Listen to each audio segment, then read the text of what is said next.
collaboration with the Cyprus Mail, this is the Cyprus News Digest with Rosie Charalambous.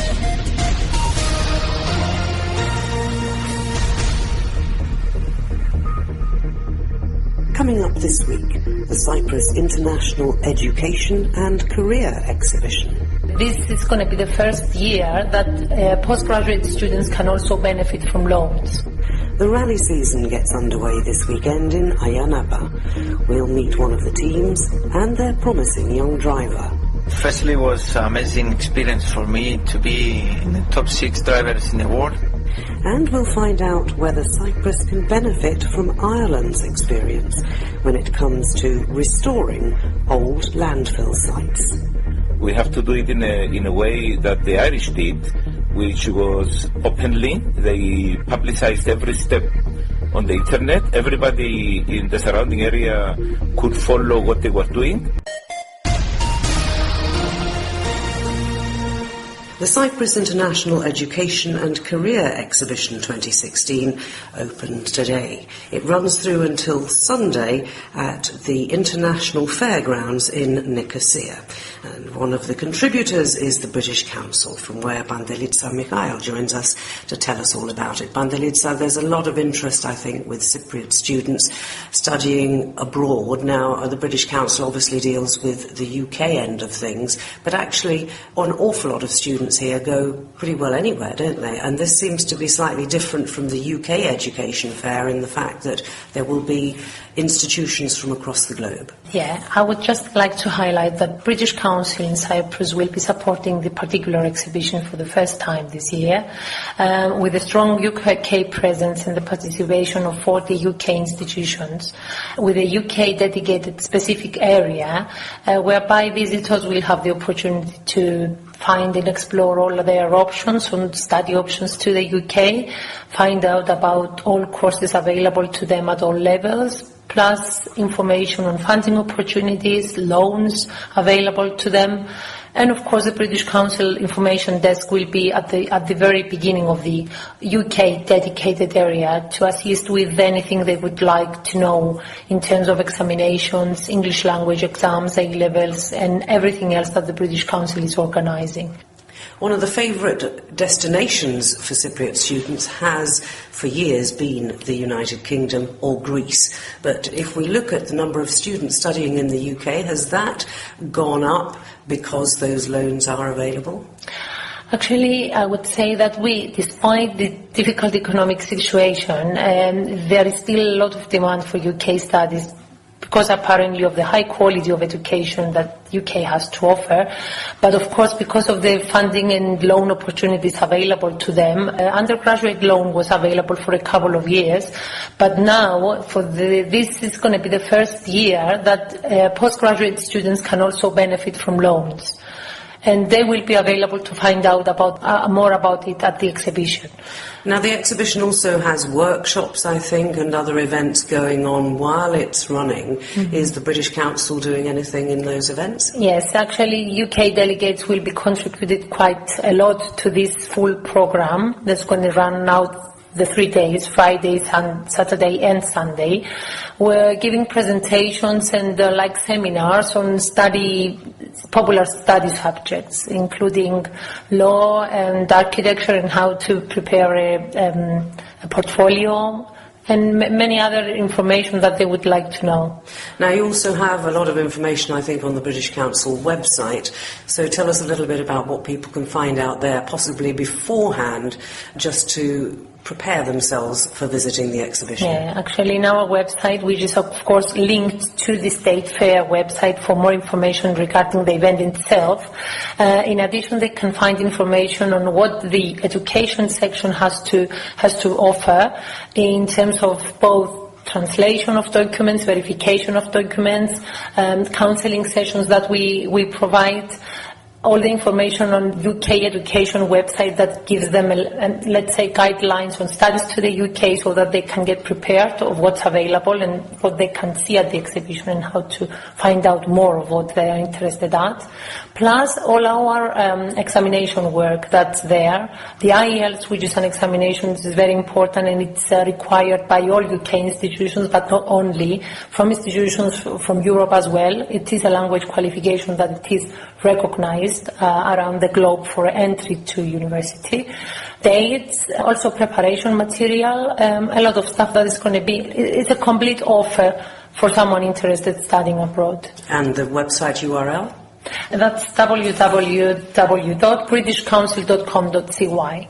So there you have it. It's the Cyprus International Education and Career Exhibition with 40 participating institutions from the United Kingdom, but many, many others from other areas, both of Europe and further afield in the world. And it will be taking place, well, it is taking place. It starts today, runs through until Sunday, the 21st of February, at the International Fairgrounds in Makedonidisa in Nicosia. Keep up to date with events in Cyprus and around the world with the Cyprus News Digest. The East Safari Rally kicks off the Cyprus Rally Championship, and it's taking place this weekend. Joining us on the programme to discuss the state of rallying in Cyprus, and it has for years been a very popular sport and indeed encouraged a lot of viewers to go out on the special stages. We have members of the Psaltis Eneos rally team. Let's start with Manos Troulis. Manos, you are the marketing manager. Why sponsor a rally team?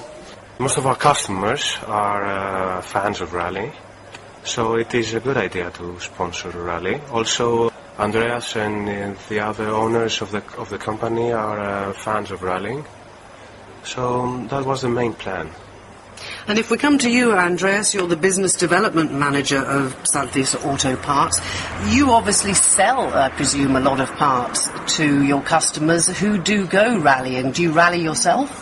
No, I'm not doing rally by myself, but I'm thinking this year to, let's say, try to race for 2-3 races actually.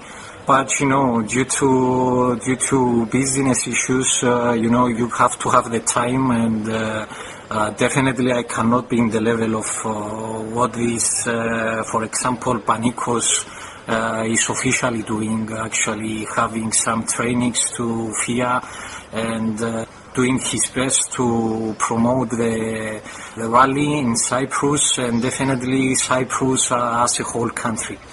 So how did you get together with Panikos? Panikos and most of these of the competitors are very good friends and customers. From a young age, I remember my father bringing me to the stages. So for me it's like my first hobby actually.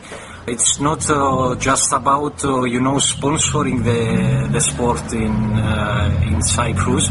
It's just that we love the rallying, and that's what we are intending actually, to help rallying to get into the next stage in Cyprus, which I believe at the moment is suffering a lot from publicity mostly. And there is no enough, resources. Is nobody actually, because Cyprus is mostly football fans around to the island. So it's something we love, and it's something that is helping also business-wise to our company. But first reason, we love the sport. So it's firstly loving the sport, and not just promoting, because we are not just in this. For example, in the weekend you're gonna definitely see me in the stages and going around and having a look to our drivers. So it's, first of all, we love the sport, and then we would like to help the sport to go to the next stage. Let's come over to you, Panikos.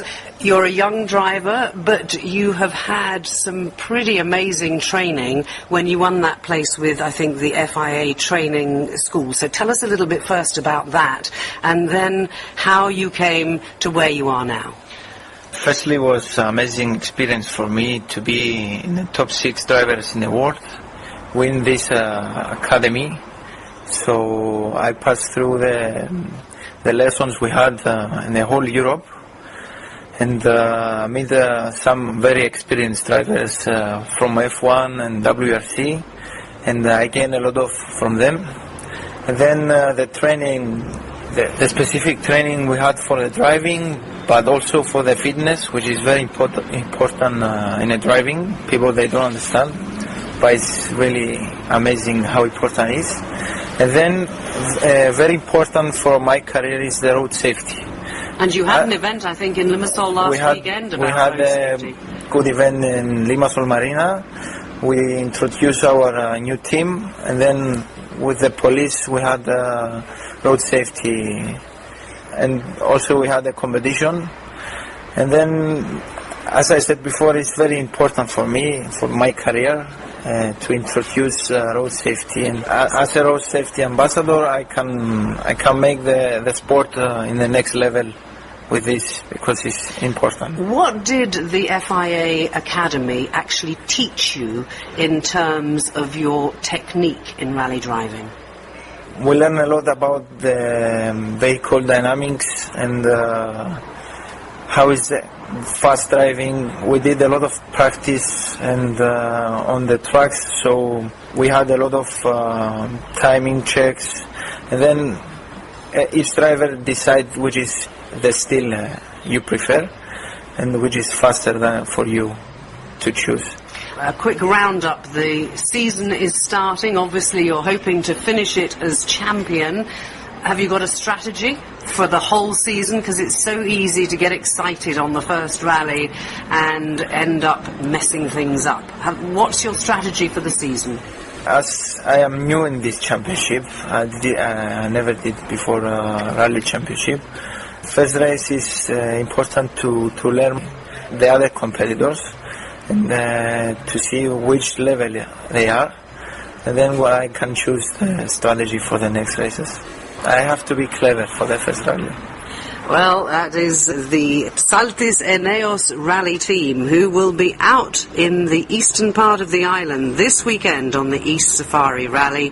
You can find out more if you Google it and go out and enjoy the action on the stages yourself. In collaboration with the Cyprus Mail, this is the Cyprus News Digest with Rosie Charalambous. The biggest achievement of Crime Stoppers has been the ability of the public to be able to give information about crime anonymously. There's no way I could have kept prostituting without the drugs. There's no way I could have had my body used like a public toilet, because that's actually what prostitution is. And then the fourth series I started 3 days after I'd won the Oscar, so the whole of the Monarch of the Glen experience was all interplatted with the Gosford Park Oscar experience. I was working with Ronnie James Dio, and David was going to reform Whitesnake in 2003. Cyprus was chosen because Cyprus is a stable, peaceful and secure place. We have to really look closely. What are we doing with children? What are we doing with adolescents? And what are we doing with adults that can help them move into a more literate situation? The ones that I'm proudest of are the ones that were true discoveries, where we found something we didn't know existed. And in other news this week, the House Watchdog Committee raised concerns yet again about the convenience store located in Nicosia's central prisons. It was set up in 1964 by prison wardens and has been managed by them for decades, but there have been warnings about the goings-on there as far back as 1972. And now House Watchdog Committee Chairman, who is DC MP Yorgos Georgiou, said it was a distorted system of, as he put it, high prices verging on profiteering and improper administration. It appears that the prices of products sold at the store are between 20 and 60% higher than the same items found in local supermarkets. Another issue is that no tenders were invited for the operation of the convenience store, and what's more, they're supposed to be paying their own electricity bill, But it appears that despite installing a separate electricity meter, the store has actually never paid for its own electricity, despite the fact that it has 6 commercial refrigerators, 4 air conditioning units and 7 vending machines. According to a report on the store, it has amassed a reserve worth some €609,000, which is administered by the wardens. And it's that time of year again. Earlier in the week, the Labour Inspection Department warned the public, especially vulnerable groups, to stay indoors as much as possible due to an increase of dust in the atmosphere. It's a problem that seems to surface around this time every year, and people are getting rather used to it. It means that we have looking like overcast skies, and it is particularly a problem for people with respiratory problems, for children, the elderly, and those who are sick. They've been advised to avoid the open air until the dust has subsided. You can subscribe to the Cyprus News Digest on iTunes for free and get the program downloaded to your phone or tablet so you can listen anytime, anywhere. Waste management is a problem probably for almost all countries, and it's one that the European Union keeps a very beady eye on. It's certainly a problem here in Cyprus. We were very late getting to grips with how we manage our waste. But it's interesting to see that the European Commission has just closed a decade-long case against Ireland for multiple and systematic infringement of the EU Waste Framework Directive. Now, how could Cyprus learn from what Ireland did to solve its problem? Joining us this week, we have our former Environment Commissioner, Bambos Theobemptou. Bambos, first maybe you should outline exactly what the problem is that we have in Cyprus, because I think it's fair to say, as I did at the beginning, that we really are a little bit behind here in how we approach the whole problem of managing waste. And of course, being a small island, it's particularly important that we do it right, isn't it? Of course, yes. I must say that we have the Directive 98 of 2008 that defines that the most important thing in waste management, which is known as the hierarchy of waste management, is to have plans and policies to reduce waste. And then you get the policies needed to promote reuse. And then it's recycling, and then extracting whatever energy or any materials you might have. And the last thing in the chain is to actually dump the material. So with this plan, which is the waste framework, actually, this directive, we expect to have the proper policies in every European country for waste reduction and recycling, reuse, etc. Now, we also have a directive that it's in national law as well here in Cyprus and everywhere in all European countries on what to do with landfills. All landfills, they have to be restored. They have to shut down the landfills and restore them. And restore them to what? The idea, when you do a proper restoration, according to what the EU directive requires to, is you cover the rubbish with around 50 centimeters of gravel. You put a plastic sheet on top of it, and simply you drill holes into the rubbish and you extract all the gas that is in there. If you have a lot of gas coming out, then you can burn it to produce electricity or energy in general, or if the gas is not enough, you can just burn it just like that. In countries where they have a distribution of central gas system in residential areas and they have pipes, you can even put this gas into the pipes if there is a close-by situation. So simply, this is what you do with old landfills. This is how you restore them. Well, we haven't done that. We've covered them over, but we haven't done anything else, have we? There are 2 landfills that, especially the one in Vadi that we just covered over, which is a pity actually. But the landfill in Marinuda, the landfill in Brodaras, and the landfill in Larnaca, they are actually doing the proper process, but I'm not happy with it. The process is there. The difficulty with these landfills is that you have a huge area, a huge surface area, So it's very interesting to see what you're going to do with this area. For instance, if you look at the old site that they used for the London waste, I think it was called Tharok, they made an excellent wildlife area. There is an Environment Information Center. It was inaugurated by David Attenborough in a big event, and everybody's happy in that area that it was restored.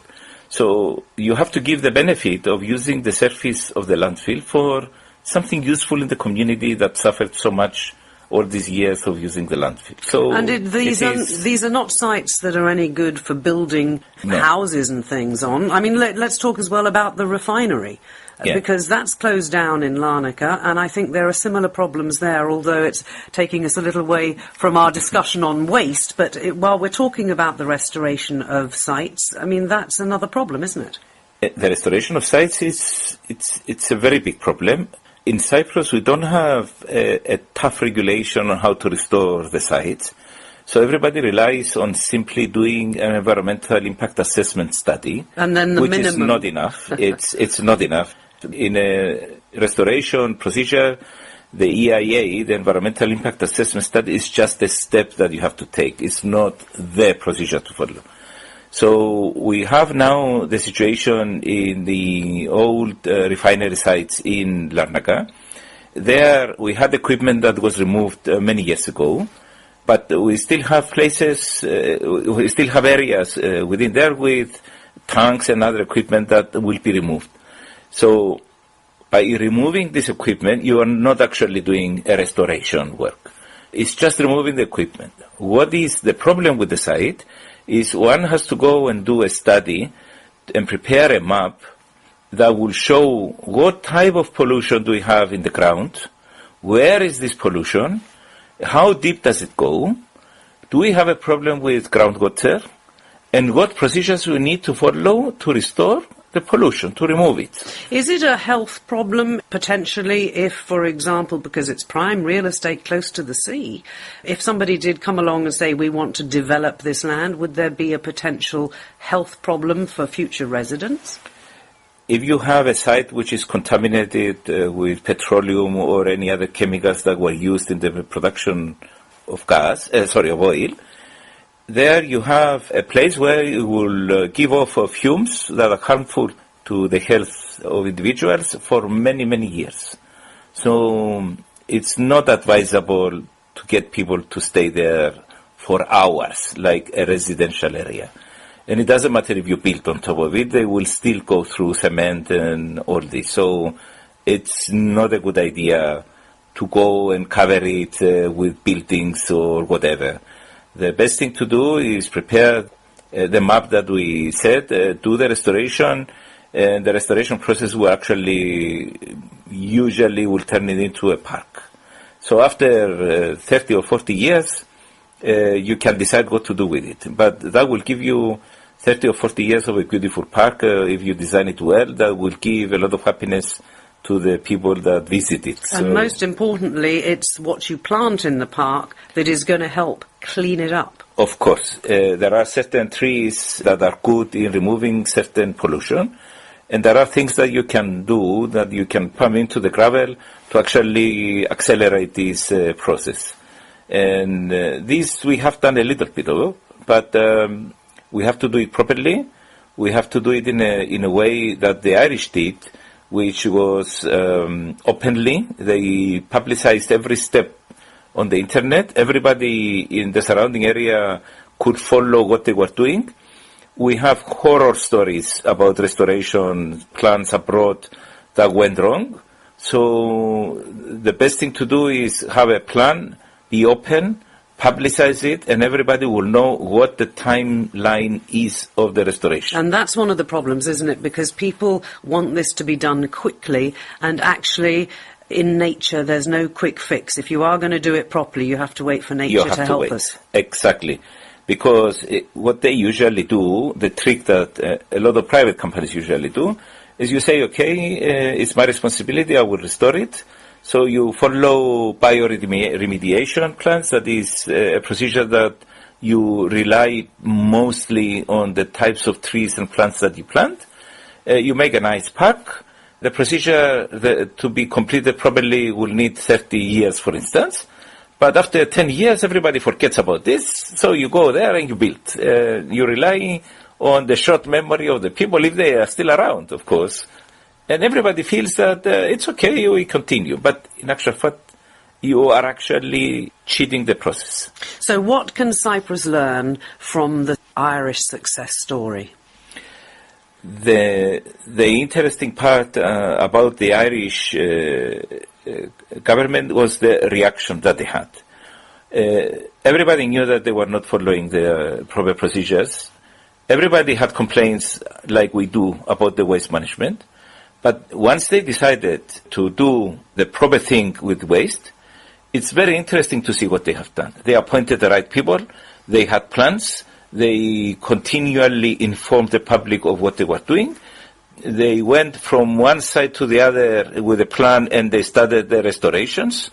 And everybody was done properly. And I guess that meant that people accepted the time frames and so on because they knew that at the end of it, things would be properly restored. Exactly, because we complain. We know that a restoration plan will take a certain number of years to do. But it's very comforting to know that this is a problem that is taking its route to a solution. Because otherwise, if you just have a landfill and you keep complaining, and nothing happens, of course you have complaints and you want this to be solved. Once you see that the problem is on its way to be solved, it's much easier to handle the people. What about the cost? I mean, in Cyprus, we're obviously rather pushed at the moment for infrastructure projects, of which this is undoubtedly a part. Are there European funds to help us with this? Because it is European directives that we need to observe, and that's why we need to do this. So what would it cost the government, and can we get some help with it? The three restorations, the three landfill restorations that we have done up to now, they are, I think, funded by 80% from EU money. This is the stuff that needed to have more publicity, if you ask me. Because government is so easy to decide to build a road and publicize that they are actually creating jobs. But these are the jobs that we need to create. The restoration of the environment, the follow-up procedures, the generation possibly of green energy out of the gas that comes out of that. This is also a gas that is very harmful to climate, so this is the reason why we have this regulation to actually burn it, to convert methane into CO2. This is green from the start to the beginning. And if you manage to make a very good area for the people to use or to make it pretty or whatever, that's another bonus as well. But can we afford to do the whole thing properly? Of course, we have to. We have to. This is, if you look at, for instance, the area in Vati, where no thought was given to the placement, the original placement, which is in the middle of a river, 2 or 3 kilometers further down, all the rainwater that goes through the landfill goes to the river and then ends up in the Bolemidia Dam. You realize how polluted that water is. So we need to do a proper restoration. It's of prime importance to actually do this and do it properly as well. And managing rainwater in an area, in a restored area, it's a very important function, because if you don't do it, you increase the liquid waste that you get. You need to spend a lot of money to actually process it afterwards. And it's a catch-22 situation. You pay a lot of money to correct a mistake that wouldn't actually be a problem if you just did it properly. Well, that is former Environment Commissioner Bambos Theobemptou discussing with me the problems we face in Cyprus with waste disposal and how Ireland solved much the same problem.